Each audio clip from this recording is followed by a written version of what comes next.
शीरुषं देवं विश्वाक्षं विश्वशम्भुवं विश्वं नारायणं देवमक्षरं परमं पदं विश्वतः परमां नित्यं विश्वन्नारायणगुं हरिं विश्वमेवेदं पुरुषस्तद्विश्वमुपजीवति पतिं विश्वस्यात्मेश्वरगुं शाश्वतगुं शिवमच्युतं नारायणं महाज्ञेयं विश्वात्मानं परायणम्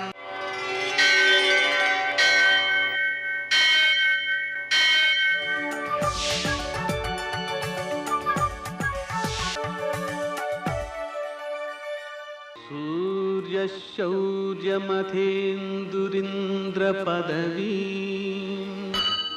सन्मङ्गलं मङ्गलम् आंजनेय महाबाहो हरिराज हरिप्रिया त्वं मां निरीक्ष्य शीघ्रं मे सत्कार्यं सफलं कुरु मर्कटेश महोत्साह सर्वशोकविनाशना शत्रून् संहर मां रक्ष श्रीन्दापय मे प्रभु। నేటి కాలమాన విశేషాలను గమనిద్దాం. స్వస్తి శ్రీ చాంద్రమాన నందననామ సంవత్సరం ఉత్తరాయణం హేమంత ఋతువు పుష్యమాసం కృష్ణపక్షం దశమి మంగళవారం. సూర్యోదయం 6:51 సూర్యాస్తమయం 6:09 తిథి దశమి రాత్రి 2:10 వరకు. నక్షత్రం అనురాధ మధ్యాహ్నం 3:15 వరకు. వర్జం రాత్రి 8:27 నుంచి 9:55 వరకు. దుర్ముహూర్తం ఉదయం 9:06 నుంచి 9:51 వరకు. మరల రాత్రి 11:13 నుంచి 12:04 వరకు. అమృతకాలం శేషంగా మిగిలినది ఉదయం 6:59 వరకు. మరల తెల్లవారుజామున 5:20 నుంచి 6:49 వరకు. రాహుకాలం మంగళవారం కాబట్టి మధ్యాహ్నం 3 నుంచి 4:30 వరకు. నేటి విశేషం మంగళవారం. అప్పులు తీరడానికి మంగళవారం నాడు అప్పులు తీర్చడం మంచిది. ఆంజనేయ స్వామిని పూజిస్తే విజయం సిద్ధిస్తుంది, దాని జయవారం అని పేరు. అలాగే సుబ్రహ్మణ్య స్వామిని పూజ చేసినట్లయితే ఉత్తమ సంతానం కలుగుతుంది. అలాగే నరసింహస్వామిని పూజించినట్లయితే శత్రువులను జయించడం జరుగుతుంది. అలాగే కోర్టు కేసుల్లో విజయం సాధించడం జరుగుతుంది. అలాగే అప్పులు తీర్చుకోవడం జరుగుతుంది. గణపతికి సంబంధించి కూడా శ్రీ గణేశ రుణంచింది అనే మంత్రాన్ని జపించుకోవడం వల్ల అప్పులు తీరిపోతాయి. దశవిధ రుణాలు తీరుతాయి. మామూలు ధనానికి సంబంధించిన అప్పులే కాదు, ఇతరులకు మనం సహాయపడాల్సినటువంటి అప్పులు ఏవైతే ఉన్నాయో అవి కూడా తీరిపోతాయి. తద్వారా మోక్షానికి వ్యక్తి సన్నద్ధమవుతాడు. నేటి ఆణిముత్యాలు.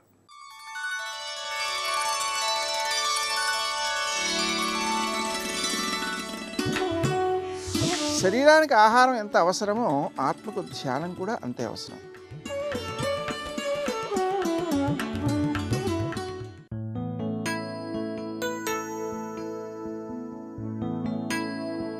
మనసుని, బుద్ధిని, శరీరాన్ని నియంత్రించే మార్గాలకై నిరంతరం అన్వేషించాలి. ఆ అన్వేషణే విజయానికి మూలమవుతుంది.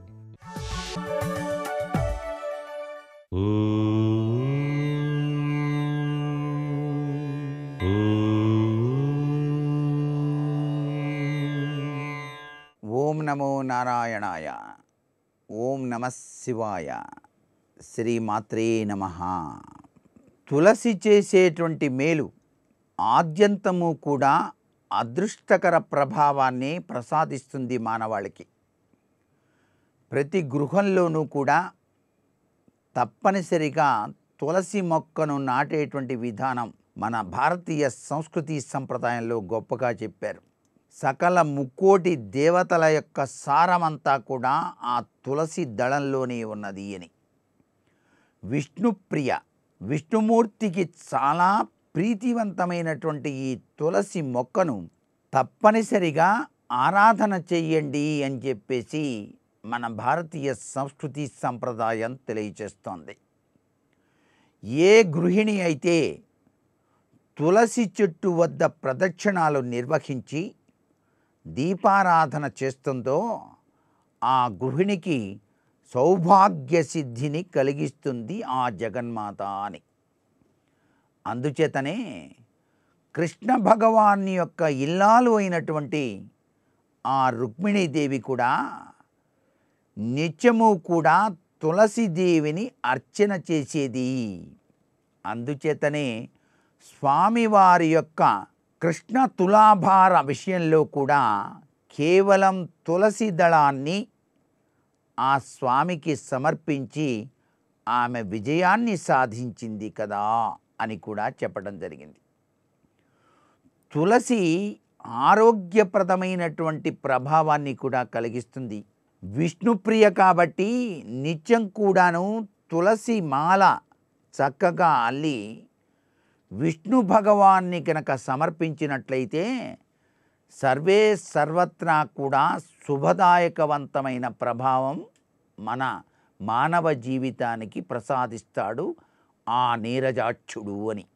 అందుకే అనేక పూలు కోసుకుని వచ్చి స్వామికి మనం సమర్పించేటప్పుడు కూడా తప్పనిసరిగా ఒక్క తులసి దళాన్నైనా సరే కోసి ఆ పూలతో పాటుగా విష్ణుమూర్తికి తులసి దళాన్ని సమర్పించాలి. తులసి తీర్థం శ్లేష్మాన్ని హరించేటువంటి గుణాన్ని ఇస్తుంది. సర్వే జనా సుఖినో భవంతు.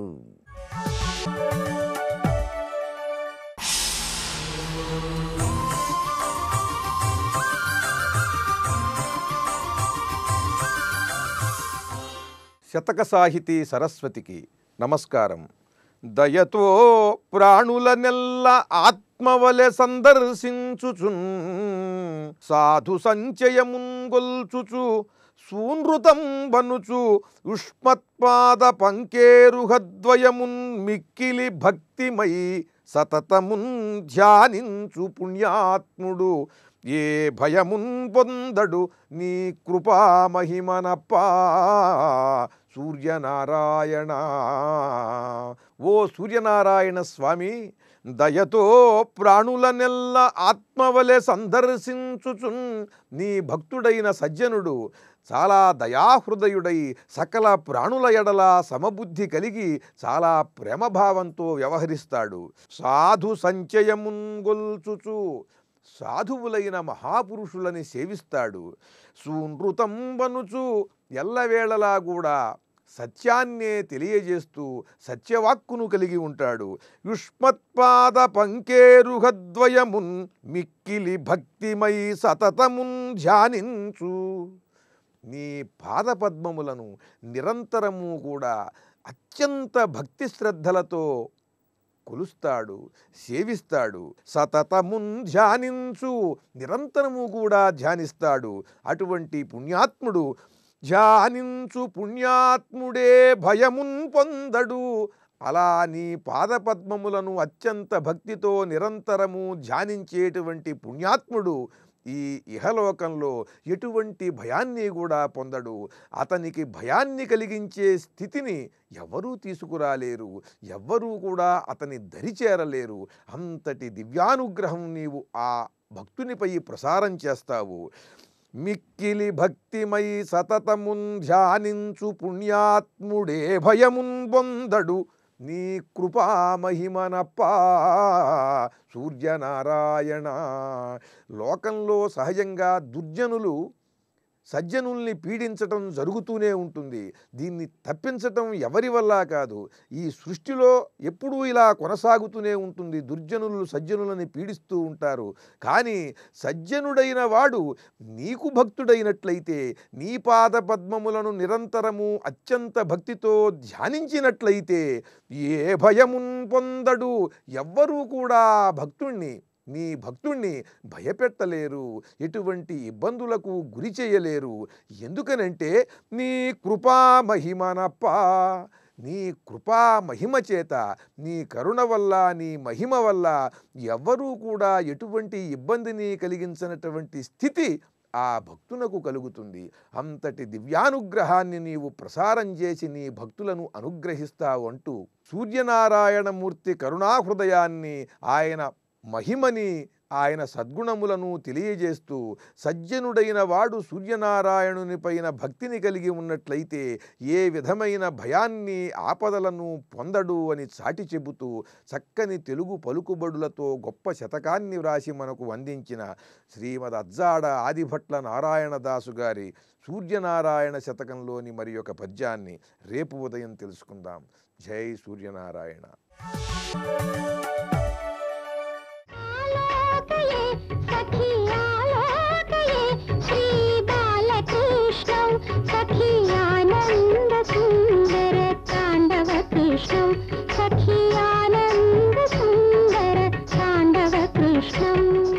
లీలామానుషదేహం లక్ష్మీశం త్వాం ప్రసాదయే దేవం సంసారార్ణవపతితం కంసరిపో మాం త్వముద్ధరత్వరయా కంసరిపో మాం త్వముద్ధరత్వరయా. శివాయ గురవే నమః. శ్రీమాత్రే నమః. శ్రీ విష్ణురూపాయ నమః శివాయ. శ్రీకృష్ణశరణం మమ. నృసింహవదనం లక్ష్య ప్రణస్తౌతి దివ్యదృక్. ముచుకుందుడు తన ఎదురుగా కనబడినటువంటి కృష్ణ పరమాత్మని నృసింహుడిగా గుర్తించి స్తుతిస్తూ ఉన్నాడు. ఇక్కడ ఈ స్తోత్రం నరసింహస్తుతిగా చెప్పబడుతున్నది. ఇలాంటి చమత్కారాలు పలుమార్లు చేశారు ఇక్కడ నారాయణ తీర్థుల వారు. కృష్ణుని కథ చెప్తూ మధ్యలో నరసింహస్వామిని అంటూ ఉంటారు. ఏమిటి ఇందులో ఉన్న ప్రత్యేకత అంటే, ఇక్కడికి రావడం ఒక మహాతేజస్వరూపుడుగా స్వామి గోచరించడం అంతా కూడా ఒక నృసింహతత్వమే. పైగా గుహలో కనబడ్డాడు. గుహలో ఉండేది సింహమే. గుహలో కనబడినటువంటి నారాయణుడు సింహరూపంలోనే దర్శనమిస్తున్నాడు. పైగా నృసింహుడు అద్భుతమైన జ్ఞానావతారం, పూర్ణావతారం. అలాంటి నారసింహతత్వము కృష్ణావతారంలో ఉన్నది. నారాయణ యొక్క అన్ని అవతారముల యొక్క కలయిక కృష్ణావతారము. అందుకే కృష్ణావతారాన్ని పరిశీలించినప్పుడు వివిధ ఘట్టాల్లో వివిధ అవతార తత్వాన్ని దర్శించవచ్చు మనం. ఇక్కడ అటువంటి నృసింహతత్వాన్ని దర్శించారు నారాయణ తీర్థుల వారు. పైగా నారాయణ తీర్థులు ప్రధానంగా వేదాద్రి లక్ష్మీ నృసింహస్వామి యొక్క భక్తులు. ఆ వేదాద్రిలో ఉన్నటువంటి స్వామివారిని పలుమార్లు స్తుతిస్తున్నారు ఆది నుంచి. మనం కూడా ఆ కీర్తనలు గమనించాం. ఇప్పుడు కూడా కృష్ణుని నరసింహస్వామిగాను చూపిస్తున్నారు. రాసలీలలో కూడా కృష్ణుని వేదాద్రి నరసింహనుగా దర్శించాడు ఈయన. ఎలాగైతే అన్నమాచార్యుల వారు నారాయణ యొక్క ప్రతి అవతారాన్ని వెంకటేశ్వరంలో దర్శించారో, ఈయన కూడా విష్ణువు యొక్క ప్రతి స్వరూపాన్ని వేదాద్రి నరసింహస్వామిలో దర్శిస్తున్నారు. అలాగే కృష్ణస్వరూపం కూడా ఆయనకి వేదాద్రి లక్ష్మీ నరసింహస్వామిని ఒక్కసారి స్ఫురింపజేసింది. ఇక్కడి గుహలో ఉన్నటువంటి కృష్ణుడు అక్కడ వేదాద్రి యొక్క కందరముల్లో ఉన్నటువంటి నరసింహునిగా భావన కలిగింది నారాయణ తీర్థులకి. పైగా తరంగాలు రచించేటప్పుడు ప్రతి ఘట్టంలో తన తాదాత్మ్యం చెంది రచిస్తున్నారు ఇక్కడ నారాయణ తీర్థుల వారు. ఆ కారణం చేతనే ఇక్కడ అంతా కూడా నృసింహస్తుతి గోచరిస్తున్నది. కృష్ణ నారసింహస్తుతి ఇది. వేదాద్రి శిఖర నరసింహమాకలయామి, వేదాద్రి శిఖర నరసింహమాకలయామి. వేదాద్రి శిఖరంపై ఉన్నటువంటి నరసింహస్వామిని నేను సేవిస్తూ ఉన్నాను, ఆశ్రయిస్తూ ఉన్నాను. ఆ స్వామి ఏ విధంగా ఉన్నాడంటే, విమల విద్యుజ్వలిత జిహ్వం వేదాంత విద్య విమలానంద విజ్ఞాన విదళిత దురంత భవమోహం త్వాం నౌమి వేదాద్రి శిఖర నరసింహమాకలయామి. విమల విద్యుజ్వలిత జిహ్వం వేదాద్రి శిఖర నరసింహం. విమల విద్యుజ్వలిత జిహ్వం, నిర్మలమైనటువంటి అనగా ఎక్కడ ఏమాత్రము కూడాను మామూలుతనం లేదు. అక్కడ మొత్తం అద్భుతమైన ప్రకాశమే ఉంది. అది విమల అనేటువంటి మాటలో కనబడుతుంది. విమల విద్యుజ్వలిత జిహ్వం, అద్భుతమైనటువంటి తళతళలాడుతున్నటువంటి మెరుపు వంటి జ్వాలలతో కూడినటువంటి నాలిక కలవాడు అని. అలాంటి అగ్నిమయమైన జిహ్వతో ప్రకాశిస్తూ వేదాంత వేద్యమైన నిర్మలమైన బ్రహ్మానంద జ్ఞానస్వరూపుడై విదళిత దురంత భవమోహం, సమస్త సంసార మోహాన్ని ఛేదించేటువంటి నరసింహస్వరూపుడవైన నీకు నమస్కారము. ఇక్కడ ముచ్చుకుందుడు ఈ మాట అనడంలో ఉద్దేశం ఏంటంటే, మోక్షం కోసం తప్పించిపోతున్నాడు గనక సంసార మోహాన్ని నశింపజేయమని, మోక్షాన్ని ప్రదానం చేయమని నరసింహస్వామిని ప్రార్థిస్తున్నాడు. నరసింహుడు అంటేనే చీల్చివేసేవాడు. ఏమిటి చీల్చుతున్నాడంటే, విదళిత దురంత భవమోహం, ఈ సంసార మోహం అనేటువంటి అసురత్వాన్ని చీల్చివేసి మోక్షాన్ని ప్రసాదించమని కృష్ణ నరసింహుని ప్రార్థిస్తున్నాడు ముచ్చుకుందుడు. పరభావ భావన దృఢబంధహరమఖిల సురవైరి దళ నఖర నఖరం పరిపూర్ణ కరుణా సుధా సమాహ్లాదిత ప్రహ్లాద భయహరముదారం త్వాం నౌమి. పరభావ భావన దృఢ, పరభావనతో ఎవరైతే భావిస్తున్నారో వారికి సంసార బంధనాన్ని హరిస్తున్నాడు. ఇక్కడ పరభావన అనే మాట వేశారు. పరభావన అంటే పరాభక్తి అని ఒక అర్థము, పరభావన అంటే పరతత్వ భావన. పరతత్వ భావనతో ఎవరైతే పరమాత్మని భావన చేస్తూ ఉన్నారో వారికి ఈ సంసారం అనే దృఢమైన బంధాన్ని పోగొట్టేవాడు. అఖిల సురవైరి దళ నఖర నఖరం, ఆ వాడియేను గోళ్ళు సమస్త అసురుణ్ణి కూడా చీల్చివేసేవి. అయితే అంత కఠినమైనటువంటి స్వరూపమైన అది దయ యొక్క ప్రకటనే. అందుకే పరిపూర్ణ కరుణా సుధా సమాహ్లాదిత, పరిపూర్ణమైనటువంటి కరుణామృత తరంగాలతో ప్రహ్లాదుని ఆహ్లాదింపజేసి ఆ దివ్యమైన ప్రహ్లాద వరదావతారం నరసింహావతారం. అందుకే ప్రహ్లాద భయహరం ఉదారం త్వాం నౌమి. ఘోర సంసార తారక తారకాధిపతి తరిణి మండల కోటి భాసం క్షీర గంభీర వారిధి మథన సంజాత వరలక్ష్మీ కౌస్తుభోల్లాసం త్వాం నౌమి. ఇక్కడికి వచ్చేటప్పటికల్లా లక్ష్మీ నరసింహస్వామి యొక్క స్వరూపం ఈ 3వ చరణంలో కనబడుతున్నది. 2వ చరణంలోనైతే ప్రహ్లాద వరదునిగా, 3వ చరణంలో లక్ష్మీ నరసింహస్వరూపముగా గోచరిస్తున్నాడు. ఇక్కడ ఘోర సంసార తారక అని, ఘోరమైన సంసారాన్ని తరింపజేసేవాడు. తారకాపధి తరణి మండల కోటి భాసం, ఒకవైపు చంద్రకోటి సమానమైనటువంటి ప్రసన్నత, మరొకవైపు సూర్యకోటి సమానమైన ప్రతాపము, ఈ రెండూ ఆ స్వరూపం నుంచి ప్రకటింపబడుతున్నాయి.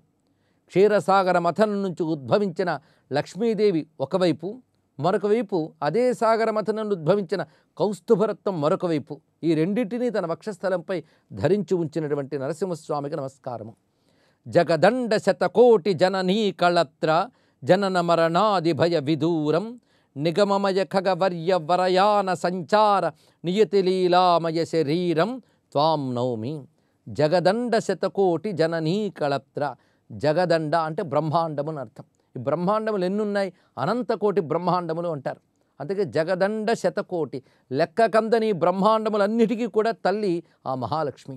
ఆ మహాలక్ష్మి ఈ స్వామివారి యొక్క పత్ని. అందుకే జగజ్జనని అయిన మహాలక్ష్మిని పత్నిగా కలిగినటువంటి ఓ నారాయణ నరసింహ, జన్మ మరణాది భయ విదూరం, పుట్టుక మరణము మొదలైన భయములు లేనివాడు, ఆ భయములు పోగొట్టువాడు. పైగా నృసింహస్వామి ఎలా ఉన్నాడంటే గరుత్మంతునిపై సంచరించేటువంటి నారాయణుడితడు.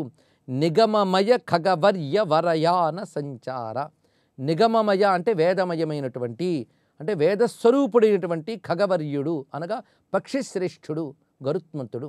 గరుత్మంతుని శరీరము వేద శరీరము.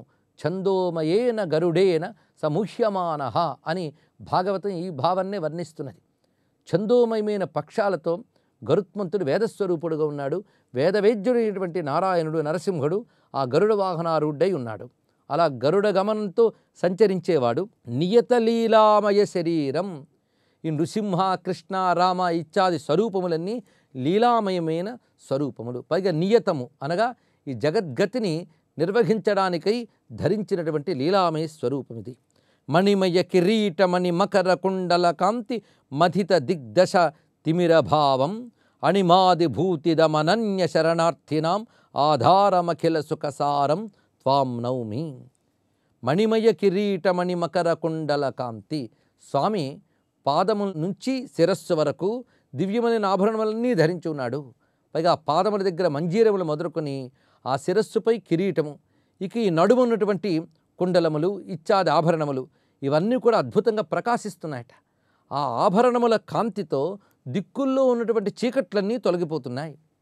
అనన్య గతితో ఎవరైతే శరణు వేడుతున్నారో వారందరికీ అణిమాద్యష్టసిద్ధులని అనుగ్రహించేవాడు సమస్త ఆనందాల సారస్వరూపుడైనటువంటి ఆ నృసింహకృష్ణునికి నమస్కారము. నిరవజ్య గుణరత్న నిర్మలాంతఃకరణ వరణీయ వరదాన నిపుణం ధీర శివనారాయణానంద తీర్థయతి గూఢ పరమార్థమతి కరుణం త్వాం నౌమి. నిరవజ్య గుణరత్న, లోపము లేని సద్గుణములు రత్నములుగా స్వామి వద్ద ఉన్నాయి. నిర్మలమైన హృదయం కలిగిన వారు కోరుకునే అన్ని కోరికలు తీర్చేవాడి స్వామి. అంటే భగవంతుని కోరుకునేటప్పుడు ముందు ఉండవలసిన అర్హత నిర్మలమైన హృదయం. నిర్మల హృదయం అంటే ధర్మబద్ధమైన హృదయం అని. ధర్మబద్ధమైన హృదయంతో నిష్కపటంగా ఎవరు పరమాత్మను ఆరాధిస్తున్నారో వారు నిర్మలాంతఃకరణ కలిగినటువంటి భక్తులు. అలాంటి వారు కోరుకునే కోరికల్ని అద్భుతంగా నెరవేరుస్తున్నట్ట నరసింహస్వామి. అటువంటి ఆ స్వామిని నారాయణ తీర్థయతి నిరంతరం ధ్యానిస్తున్నాడు.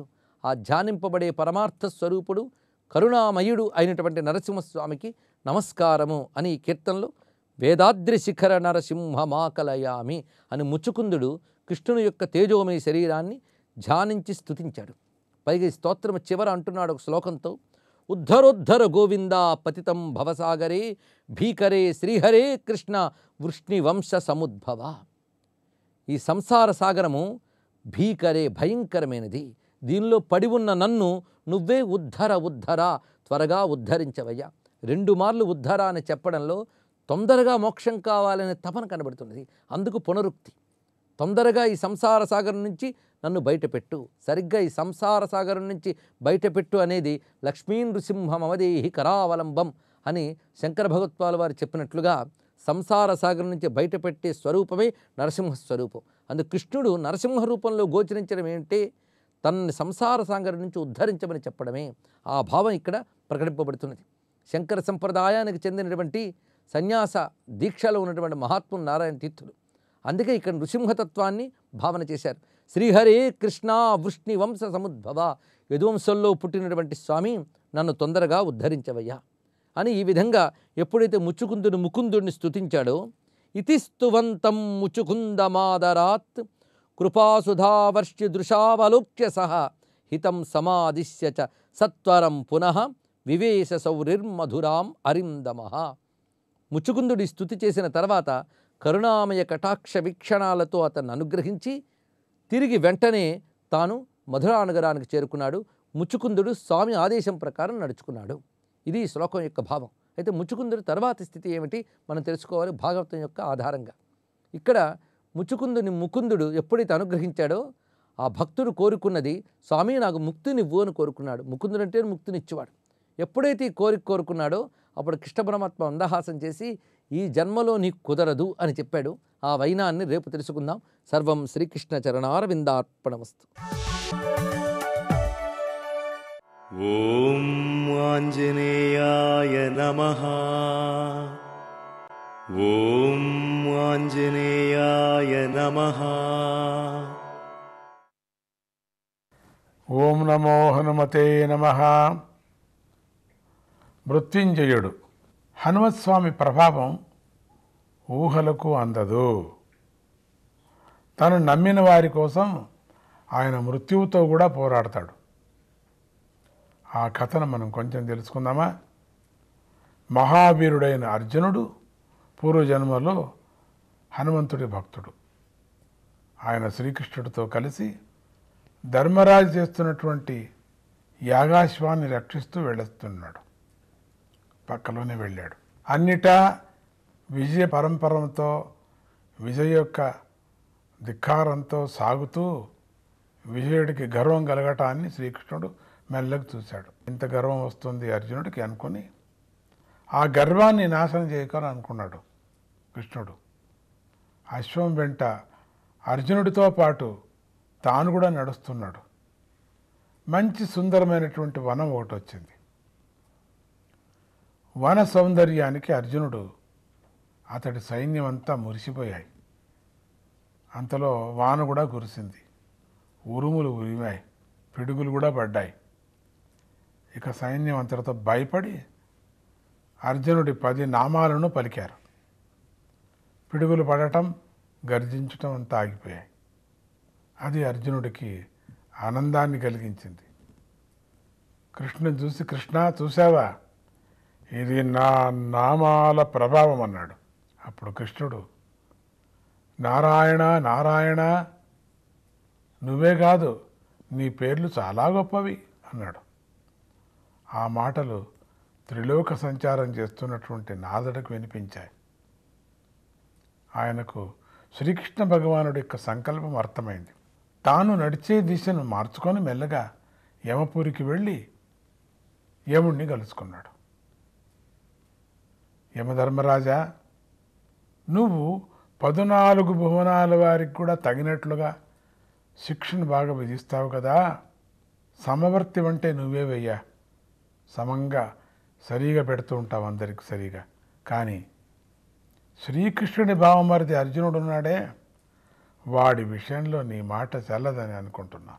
వాడిని ఏమీ చేయలేకపోతున్నావు, నాకు తెలుసు. ఎందుకంటే హనుమంతుడు అర్జునుడి విజయ పతాకం మీద ఉండి విజయం చేకూరుస్తూ ఉన్నాడు. నువ్వు అర్జునుడిని ఓడిస్తావేమో కానీ హనుమంతుడిని మాత్రం ఓడించలేవు, ఆయన నుండి తప్పించుకోలేవు. నీ మృత్యుపాశాలు ఆయన్ను తోకనైనా తాకలేవు. ఎక్కడి నుంచి అక్కడికి అర్జునుడి మీద చెప్పాలి కానీ ఇదేంటి ఆంజనేయ మీద చెప్తాడు, ఇదేదో తిరకాటం.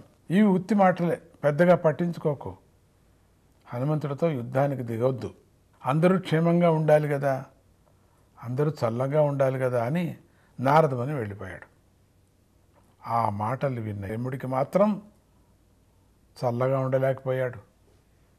సమయం కోసం ఎదురు చూస్తున్నాడు. ఇక్కడ శ్రీకృష్ణుడు అర్జునుడు ఉన్నటువంటి చోట వర్షం ఆగింది. సైన్యం ఉత్సాహంగా ముందుకు కలుస్తుంది. చంపావతి నగరాన్ని పాలించేటువంటి భూరికీర్తి రాజ్యం వద్ద ఆగింది అశ్వం. భూరికీర్తి తన కూతురును యమధర్మరాజుకి ఇచ్చి పెళ్లి చేశాడు. యాగాశ్వం వచ్చినప్పుడు యముడొక్కడే ఉన్నాడు అక్కడే ఉన్నాడు. మామగారికి నచ్చజెప్పి గుర్రాన్ని బంధించాడు. అర్జునుడు యముడితో భీకరంగా పోరాడాడు. యముడు మృత్యుపాశంతో అర్జునుడిని బంధించాడు. సమూహాస్త్రంతో సైన్యాన్ని మూర్ఛపోగొట్టాడు. నారదుడి మాటలు గుర్తు చేసుకొని నవ్వుతూ మారుతి కోసం ఎదురు చూశాడు. అర్జునుడిని కట్టేశాను, సైన్యాన్ని అంతా ఇట్లా చేశా, ఇక మారుతి కథ చూస్తాను. అప్పుడు నారదుడు హనుమ దగ్గరికి వెళ్ళి విజయుడి యొక్క పతాకం మీద ఉండి అతడిని విజయుడిని చేస్తావని మాట ఇచ్చారు కదా స్వామి, మీ మాట సత్యం చేసుకోండి అన్నాడు. హనుమంతుడికి అర్జునుడికి ఇచ్చినటువంటి మాట బాగా జ్ఞాపకం వచ్చింది. అప్పుడు 5వ మాట ఇచ్చాడు కదా, తక్షణమే యుద్ధభూమిలో ప్రత్యక్షమయ్యాడు హనుమంతుడు. శ్రీకృష్ణుడు విచారంగా ఉన్నాడు. హనుమంతుడికి యముడి మీద విపరీతంగా కోపం వచ్చింది. లోకాలు వణికిపోయేలాగా యముడితో పోరాడాడు. యముడి బలం తగ్గిపోయిందంతా. హనుమంతుడు అది గమనించి తన వాలాన్ని పెంచి యముడిని చుట్టి, నీ నియమాలను నువ్వు పాటించాలి, గర్వించకూడదని వాలాన్ని పైకెత్తి అనేకసార్లు యముడిని గాల్లో గిర్రం తిప్పేశాడు, కింద పడవేశాడు. అప్పుడు యముడి భార్య సుమాలిని వచ్చి హనుమని వేడుకోగా యముడిని విడిచిపెట్టాడు. అప్పుడు అర్జునుడికి విజయం చేకూర్చినందుకు శ్రీకృష్ణుడు శ్రీరాముడిగా కూడా కనిపించి హనుమకు ఆనందం చేకూర్చాడు. నారదుడు వచ్చి యముడి చేత హనుమకు నమస్కరింపజేశాడు. హనుమంతుడు యముడికి అభయం ఇచ్చాడు కూడా. ఎంతటి వారికైనా గర్వము అహంకారం పనికిరాదు, అది పతనాన్ని కలిగిస్తుంది. అర్జునుడి యొక్క గర్వం యముడి వల్ల నశించింది, యముని గర్వం హనుమ వల్ల నశించింది. హనుమ ఆరాధన వల్ల నియమం లభిస్తుంది కదా. ఇప్పుడు అనుకోవచ్చు, చేసింది అర్జునుడైతే ఒకే పారి బుద్ధి నేర్పించాడు హనుముడు. హనుమ ఆరాధన వల్ల నయ వినయాలు లభిస్తాయి అనేది మనకి కథ బాగా మనకు జ్ఞాపకం వస్తుంది కదా. ఓం నమో హనుమతే నమః.